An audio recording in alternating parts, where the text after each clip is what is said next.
Hello, everyone, and welcome back to Mr. English Podcast, where learning English is easy and fun. I'm Emily.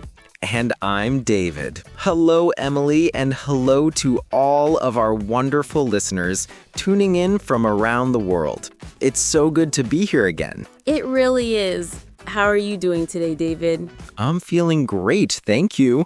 I had a really calm weekend. I did some reading, took a walk in the park, and just enjoyed some quiet time. What about you, Emily? That sounds lovely. I had a busy weekend, but a fun one. I went out with some friends and also spent a little time preparing for today's episode because I'm very excited about our topic. Oh, really? What's the big topic today? Today's topic is something that so many English learners talk about. It's something we hear all the time. It's this: I can understand English, but I can't speak. Ah, yes, that's the number one problem. I hear this from students, from followers online, even from friends who have studied English for years. Exactly. People say, I can watch movies, I can listen to podcasts, I can read books, but when I try to speak, my brain just freezes. Yes, it's like the words disappear. You understand, but you can't say it. It's so frustrating. It really is. But the good news is this problem can be fixed. And today, we're going to share practical, powerful, and simple tips to help you unlock your English voice. That sounds perfect. I think this will help so many of our listeners. But before we dive in, we have one small friendly request for everyone listening. Yes. Friends, if you enjoy this podcast and you're learning with us, please take one quick second to give this episode a big thumbs up or a like. And don't forget to hit that subscribe button for Mr. English Podcast. That way, you'll never miss our new weekly lessons. Your support really means so much to us. It helps our channel grow and helps other English learners find this show. All right, now let's get started. Okay, let's start with the big question. Why does this happen? Why do so many people understand English but feel stuck when they try to speak? That's such a good question.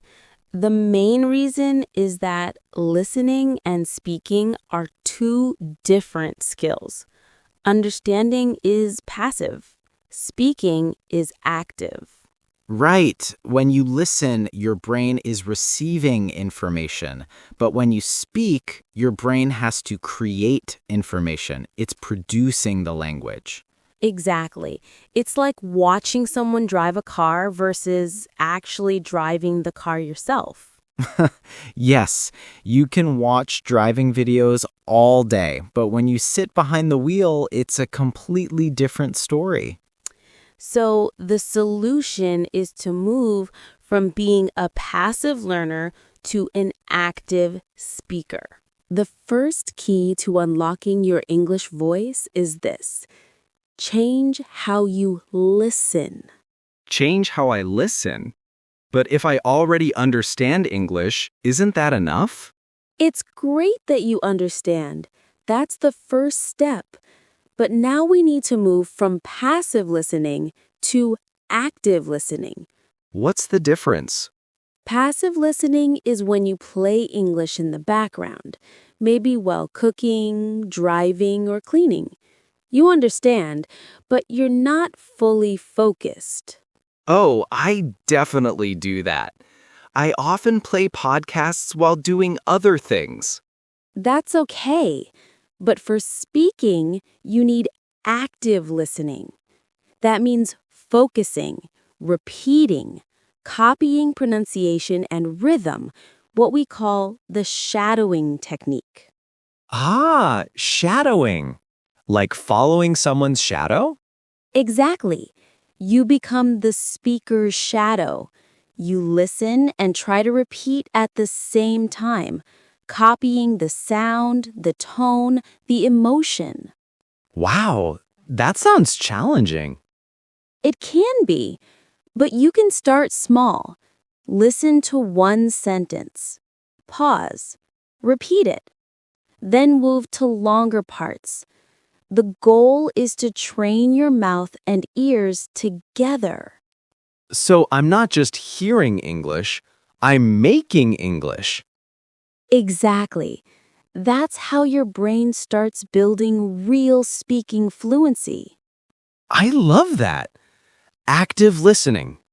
Shadowing. Got it. Tip number 2. Create your English mode. English mode? That sounds like a video game setting. Haha, kind of. Your English mode is a part of your day when you only think and speak in English. That sounds hard. My brain always switches back to my native language. That's normal, but here's how to practice. Talk to yourself in English. Narrate your day. You mean like saying what I'm doing? Yes. For example, when you're cooking, say, "Okay, I'm cutting the vegetables. I'm boiling water. I need salt." When you're walking, say, "The sky is so blue today. I'm walking to the shop." Haha, people might think I'm crazy. That's why you can do it alone or quietly in your head. It might feel silly, but it's very effective because you're training your brain to think in English. That makes sense. If I practice thinking in English, I'll speak more naturally. Exactly. Try 5 or 10 minutes a day. That's your English mode. All right, next question. Sometimes I want to speak, but I don't know the right words. What do I do? Great question. Tip number 3 is stop memorizing single words. Wait, stop learning words? That sounds crazy. Haha, I don't mean stop completely. I mean stop memorizing long lists of single words like apple, table, walk. That doesn't help much for speaking. So what should I learn? Learn chunks, groups of words that go together. For example, instead of learning point, learn that's a good point. Instead of mean, learn you know what I mean? Ah, so it's like learning ready-made phrases. Exactly. Like tools you can use right away. Other examples, let me think. I totally agree. That's interesting. I love that. It makes speaking feel easier.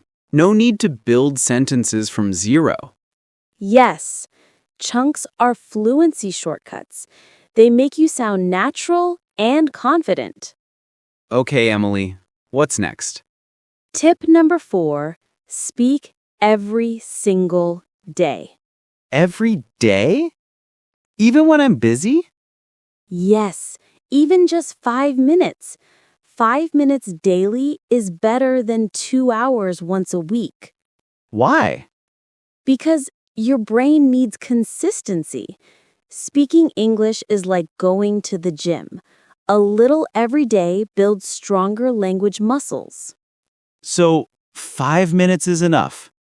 Yes, the secret is frequency, not length. Speak something every day, a short monologue, a role play, or a simple answer to a question. Okay, but who do I speak to every day? I don't have English speaking friends. That's fine. You can speak to your phone. Haha, my phone? It doesn't talk back. You can use your voice recorder. Ask yourself a question like, what did I do today? Or what are my plans for tomorrow? Then record your answer. And then? Listen to it. Yes, that's the key. Listen and notice your pronunciation or any words you struggle with. I don't know. I hate hearing my voice. Everyone does, but it's a great way to improve. Remember, your accent isn't bad, it's just you. Be proud of it. That's good advice. I'll try recording a short message tonight. Great. Now let's go to tip number 6, role play. Role play? Like acting? Exactly. Pretend you're in real-life situations, at a restaurant, airport, or job interview. All right, let's try. Good afternoon, sir. What would you like to order? I'd like a pizza, please. And to drink? Just water, thank you. This is fun. It makes me feel like I'm really there. That's the point. You're training your brain to react in English. So when the real moment comes, your brain won't freeze. This is great practice for confidence, too. Yes, role play is like rehearsal for real life. Okay, Emily. I think it's time to talk about the big, scary thing. Mistakes. Ah, yes, the fear of mistakes. Everyone have it, but here's the truth. Mistakes are your friends. My friends? No way! My teachers used to mark mistakes in red. I know, right? But in speaking, mistakes are proof that you're trying. They show that you're brave. So, a mistake means I'm brave? Exactly. You can't learn to speak without making mistakes. Fluency comes after mistakes, not before. Wow, that changes everything. So, I should just speak, even if it's not perfect. Yes, the goal is communication, not perfection. Communication, not perfection. I love that phrase. And our final tip, practice responding. Responding? Like answering quickly? Yes, a real conversation is fast. Listen, speak, listen, speak. So you need to train your brain to react fast. So I'm training my reaction time. Exactly. It's like learning to catch a ball. The more you practice, the faster your brain reacts. Okay, David, let's do a little mini practice with our listeners. Oh, great idea. I'll ask some simple questions. Everyone listening, say your answers out loud, okay? Don't worry if you make mistakes. All right, let's begin. Question 1. What did you have for breakfast today? I had fried rice and coffee. Good. Question 2. What's something that made you smile today? Recording this podcast with you, Emily. Oh, thank you. Question 3. What are you going to do after this episode? I'm going to shadow your voice. Perfect answer. See, everyone, you're already speaking English with us. Let's review today's tips quickly. Great idea. Tip 1. Change how you listen. Practice shadowing. Tip 2. Create your English mode. Think and talk in English. Tip 3. Learn chunks, not single words. Tip 4. Speak every single day. Tip 5. Record your voice. Tip 6. Do role plays. Tip 7. Make friends with your mistakes. Remember, communication, not perfection. Tip 8. Practice responding quickly. Perfect. These are simple but powerful. If you follow them, your confidence will grow so fast. Absolutely. You'll move from understanding English to speaking it confidently. Remember, everyone, the English you understand is already inside you. These tips are the bridge from your ears to your mouth. That's all for today's episode. We truly hope these ideas help you unlock your English voice. If you enjoyed this episode, please subscribe to Mr. English Podcast and give it a like or a review. It really helps. And we'd love to hear from you. Which tip will you try first? Shadowing, talking to yourself, recording your voice? Tell us in the comments or send us a message. We love hearing from you. Until next time, everyone, keep practicing, stay confident, and remember, communication, not perfection. See you in the next episode. Bye-bye, everyone.